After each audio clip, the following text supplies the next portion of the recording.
Greatest win, one of the best win IPL ஹிஸ்ட்ரியிலே. இந்த மாதிரி ஒரு சேசிங்க நான் பார்த்ததே இல்லைங்க. வேற லெவல் நாக். சுமன் கில் வேற லெவல், சாய் சுதர்சன் வேற லெவல், கிளாசி ரோல்ஸ் ராய்ஸ் ராகுல் வேற level.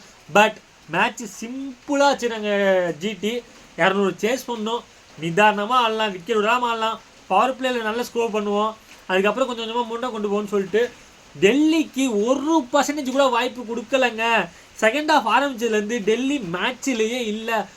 One of the best match in IPL ஹிஸ்ட்ரினே சொல்லலாம். அதாவது ஐபிஎல் கம்பேக்னா இதான் கம்பேக், ஐபிஎலுக்கே கம்பேக் கொடுத்த மாதிரி இருந்துச்சு. வேற லெவல் மேட்சுங்க. இந்த மேட்சை நீங்கள் பார்க்கலாம், கொஞ்சம் மிஸ் பண்ணிட்டீங்கன்னா சொல்லணும். Sai Sudharsan, Suman Gill, classy Rolls Royce ராகுல், இந்த 3 பேர் மட்டும்தான் மேட்ச்சில் இல்லைன்னா இருந்தாங்க. டிசி 7வது தடவை ஓப்பனிங் பார்ட்னர்ஷிப்பாக மாற்றிருக்காங்க. But ஃபேப்புக்கு ஜொலிக்கலை.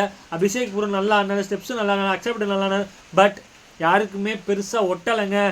Only one Sai Sudharsan வேற லெவலுங்க. தமிழக வீரங்கிறத பெருமையாக சொல்லிக்கலாம்.